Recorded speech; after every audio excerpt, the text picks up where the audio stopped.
they take away your house, they take away your family, they take away your pension. We're going to make it so that we're going to give them essentially immunity. We're going to make. Greetings and welcome back to this channel. If you haven't been here before, we welcome you. Hello, how are you? We are going to jump right in. On yesterday, we talked about President Trump coming to the state of North Carolina to deliver a rally in Wilmington. At the end of that rally, I had some questions that I believe not only myself will benefit from, but also others out there with similar lifestyles and patterns as myself. So, question would be immunity to police officers. Granted, we understand that 1994, what Biden and the 80s crime bill, what that did in terms of mass incarceration of black people. There's a lot of history there. Police shot a black man in Killeen, Texas earlier this month. And there's something we'd like you to pay attention to in this case, an important detail. The man killed, Patrick Lynn Warren, was unarmed when he was fatally shot by an officer. NPR has identified the shooting deaths of 135 unarmed black men and women by police over the past 5 years. I believe once we understand the history of the police department, we could then understand why it has and will probably always be an issue.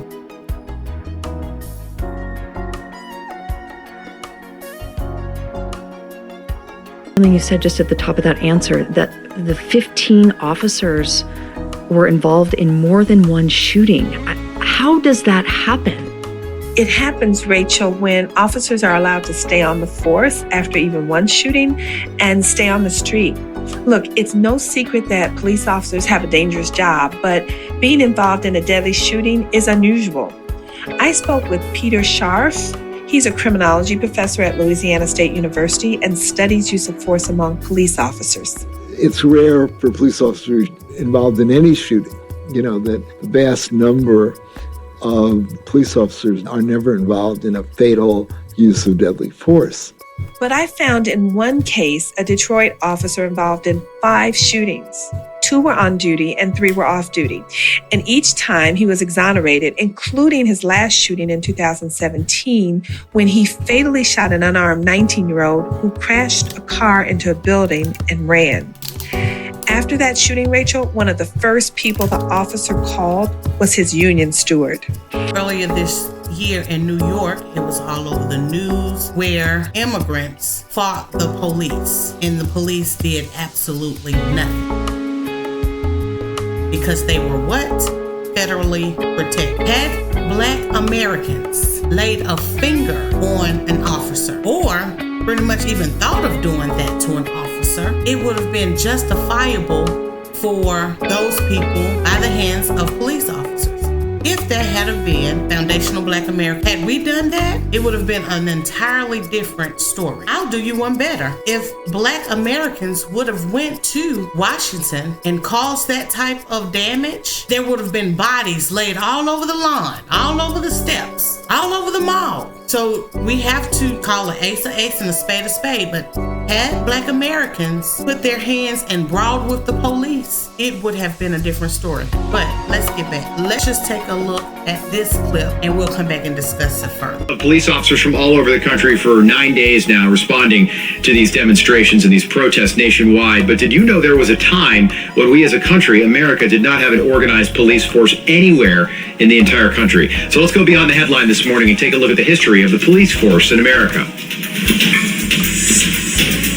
The law enforcement system we have today wasn't shaped until the mid-1950s. Back in colonial times, there were no police officers. Communities would simply hire someone to act as night watch. It wasn't very effective. Most of the time, the watchman would sleep through his shift or get drunk. The first time we saw an organized law enforcement system was just before the Civil War. Cities set up what they called a slave patrol, a group to prevent slave revolts and hunt down runaway slaves. After the war, these groups switched more to enforcing segregation. And as time went on, police forces focused mostly on protecting businesses in big cities from union organizers and crime rings. The problem? So, as you can see, as we are getting into, and this is a very short clip, it's pretty much done.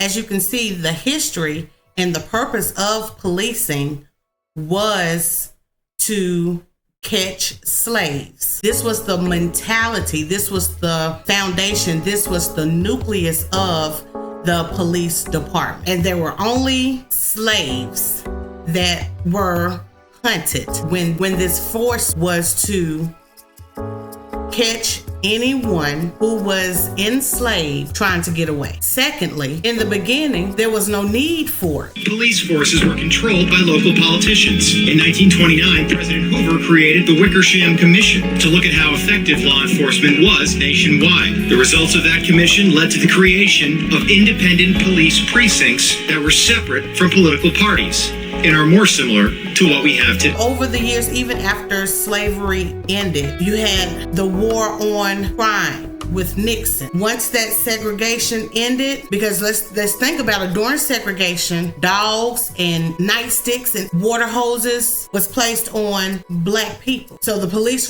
department never had that transition into looking at Black Americans, FBA or ADOS. That mind shift never changed within the department. Color is always noticed, and people who say, well, I don't look at color. No, you may not judge off of color, but you can't help but look at what color someone is. This is the concern I have when we talk about allowing officers to have immunity. Just to reiterate some more about why there is a divide and why I am very concerned about the immunity of police officers, might I add that I strongly believe that if you did the crime, you do the time. However, when you look at history, when you look at today's society, there's a difference in how typically Black people are sentenced and arrested versus how other races are arrested and sentenced. And President Trump has acknowledged that part. He actually came out with the First Step Act, which was very beneficial for Black people whose sentences were too long or he felt as if they had served their time. Kamala, we know that a lot of Black people under her watch got locked up. That's because she's not FBA. She's not Black.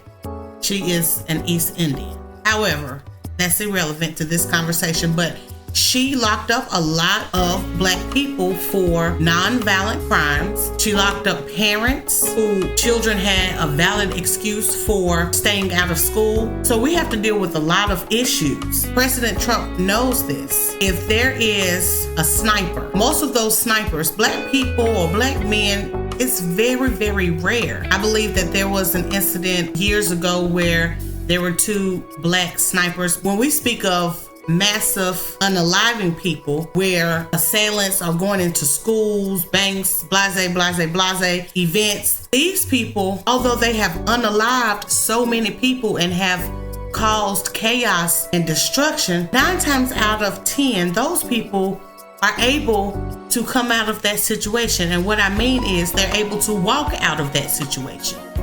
They're handcuffed and taken on to their destiny, but they still come out walking. They still come out alive unless they take their own life. That's not the case with so many Black Americans. This is a channel that I found. The channel name is Jubilee, and they have a lot of topics with Americans, and they bring together different groups of people. So on one of the episodes, one of the most recent episodes, they had people who supported Kamala and people who supported Trump. And I'm thinking about covering that as a video coming up, thinking about it. But anyway, so this platform or channel called Jubilee had 2 groups to come together and I guess talk about their differences. And these 2 groups were Africans, those who are from the continent of Africa, and Black Americans, which they like to call African Americans. I don't like that word because I know who I am and I know who my lineage and my people are.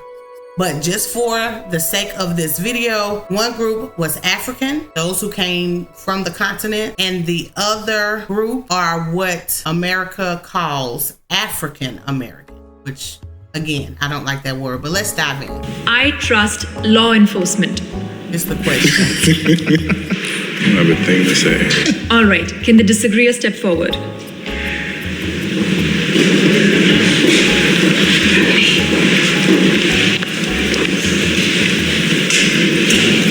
I got married to a young lady who did 15 years in prison for a robbery she didn't commit.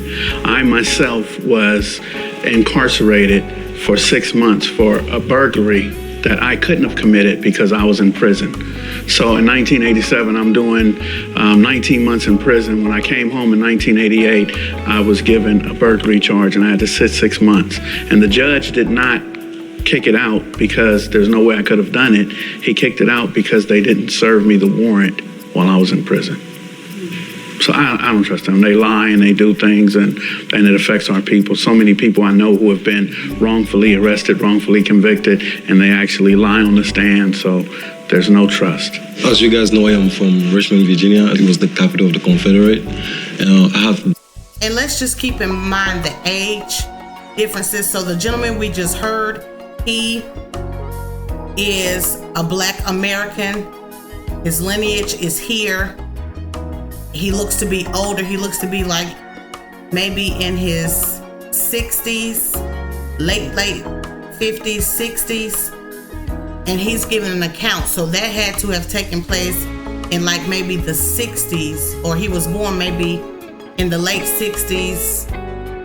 Yeah, late 60s or in the 60s. So he was probably raised in the 70s.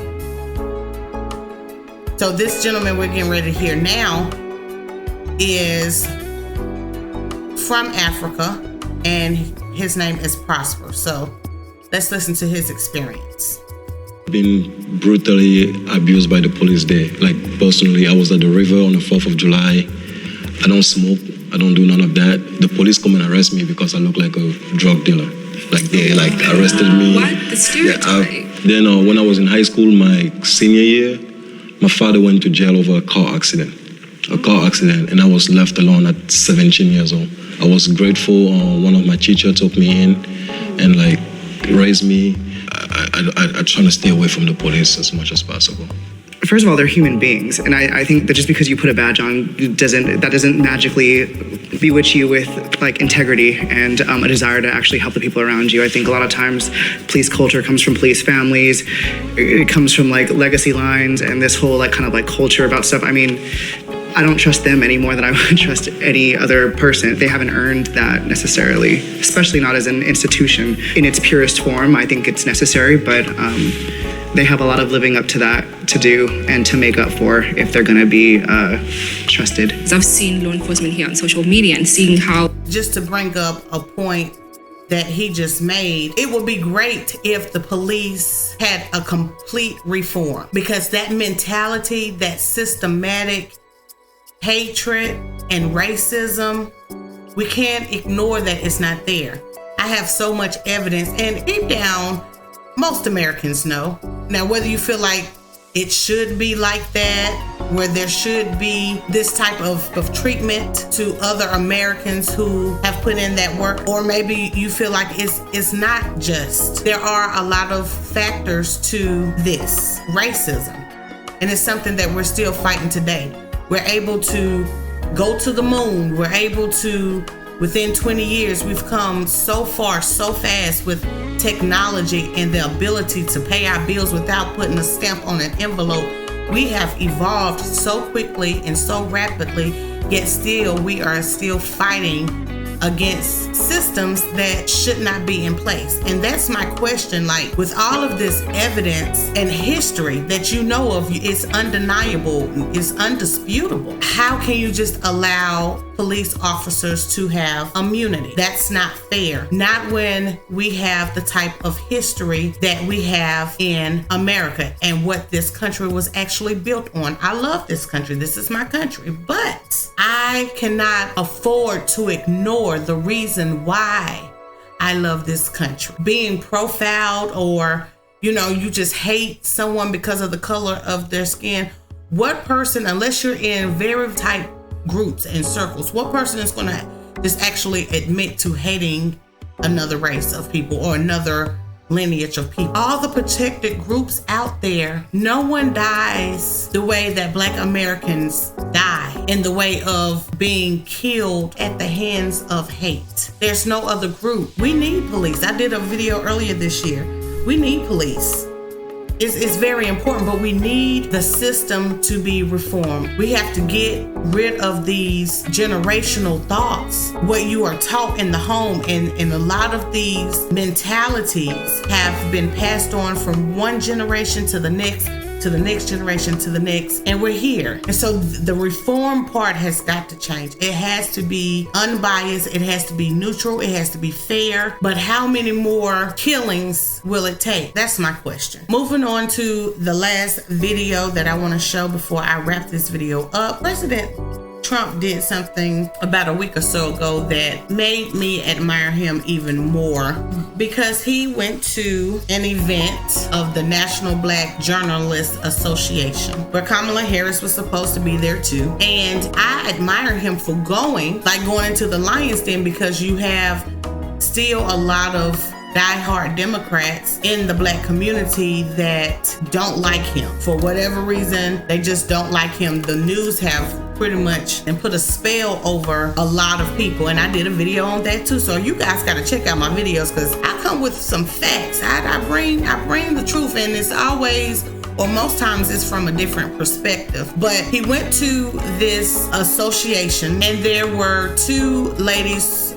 One lady was very rude and abrupt, and the other two ladies, well, Faulkner Harris, she is a news anchor on Fox, and she is a black woman. I really like the way that she carries herself. And there was another one in the middle who is getting ready to speak now. So Sonia Massey, someone from Illinois, an unarmed black woman, was shot the other day in her home by a deputy sheriff. The deputy has since been charged with murder. You've said police would get immunity from prosecution if you win. Why should someone like that officer have immunity, in your opinion? Immunity? Immunity. I don't know the exact case, but I saw something, and it didn't look good to me. It didn't look good to me. Are you talking with the water, right? Yeah, well, police unions are not backing this person either. Okay, yeah. But again, they're going to be charging the officer? I guess they're charging the officer. So why should he receive immunity? Well, he might not. I mean, it depends. It depends on what happens. I'm talking about people that are much different cases than that. We need people to protect ourselves. And by the way, in Chicago, as an example, a few weeks ago, July 4th weekend, they had 117 shootings and 17 deaths. Nobody wants that. Nobody wants that. We need to have our police officers have the respect and dignity back. In this particular case, I saw something that didn't look good to me. I didn't like it. I didn't like it at all. So can you get a little more specific back to the immunity question? Who would make those changes? I had to interject right then and there, because I believe in calling an ace and a spade a spade. With Sonia Massey, let's just put that on out there. From the information that I have gathered, saw that she was asked to put or turn the hot water off and turn the water off the stove. She followed those commands, and she said something, and the police officer shot her, I guess while she had the hot water in her hand. Why couldn't he have tased her? If he felt like there was an immediate threat of her possibly throwing hot water, when she was the one who called the police in the first place, because she was hearing things outside of her door. So she was calling for them to come and protect her, because she pays taxes. So she was looking for them to come and protect her. And instead of them coming to protect her, they came and ended her. He could have used a lesser tool of force if that was the case where he felt threatened, but he went for the target. Again, needing to reconstruct, tear down, and build again these systems and the mentality of not all police officers, not all. I've had some in my family that actually retired from the police force, went up the ladder in the police force. But the overall mentality has got to change. When it comes down to having violence in these neighborhoods, if you really want to know how to solve it, create opportunities. If these guys are going to prison, then have certain programs so when they get out, certain companies can't say that they cannot work for them because they are a felon. Create opportunities for them to be able to come and create a righteous pathway in society. Let's continue, and we're going to finish out. Well, right now, for the most part, people are protected by their unions, by their police unions, or by their police departments. But I'm saying if I felt, or if a group of people would feel that somebody was being unfairly prosecuted because the person did a good job maybe with crime or made a mistake, an innocent mistake. There's a big difference between being a bad person and making an innocent mistake. But if somebody made an innocent mistake, I would want to help that person. What would those exceptions be? What would determine You an go innocent after mistake? somebody and it's a very close call and it's very dangerous. And they have the policeman's life and woman is a very difficult thing because sometimes you have less than a second to make a life and death decision, and sometimes very bad decisions are made. They're not made from an evil standpoint, but they're made from the standpoint of they made a mistake. I totally disagree with that, and we have discussed those issues in this video. So I will not hold this video any longer. Please let me know what you think. This is the second part of my question. I don't have any more. I may do one with Kamala, questions that I have for her, but child, that might take me until election to get through all the questions that I have for her. However, please like or dislike, share, subscribe, and comment below. And I will see you in the next video. May the Most High